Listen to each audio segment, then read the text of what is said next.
বিগত 3 বছর পরে আমার একটা মানে গল্প করার সাথী পেয়েছি বিয়ের পরে। বিয়ের পরে 3 বছর পরে কেন বলছি বলো তো? আমার শ্বশুরবাড়ির ফ্যামিলিও ছোট, বাপের বাড়ির ফ্যামিলিও ছোট।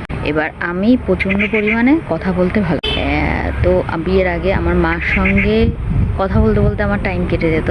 আর বিয়ের পরে হয়েছে কি, আমার বর কথা খুব কম বলে। হ্যাঁ, আর আমার ওই ফ্যামিলির মধ্যে, শ্বশুরবাড়ির ফ্যামিলির মধ্যে আমার শ্বশুর একমাত্র বক বক করে, আর আমার শাশুড়ি বলে যেটুকু বলার দরকার সেটুকু কথা বলে, কিন্তু আমার মতো এত কথা বলে না। এবার বিয়ের পরে না কোনো কোনো সময় একটু খারাপ লাগতো কি, ধরো আমি খাচ্ছি, আমার খেতে দেরি হয়, এবার তারা খায় দেয়, মানে আমার এতটাই লেট হয়, খায় দেয়, তারা উঠে পড়ে। হ্যাঁ, কিন্তু 3 বছর পরে এই যে একটা কথা বলার সঙ্গী পেয়েছি, এই যে একটা কথা বলার সঙ্গী পেয়েছি।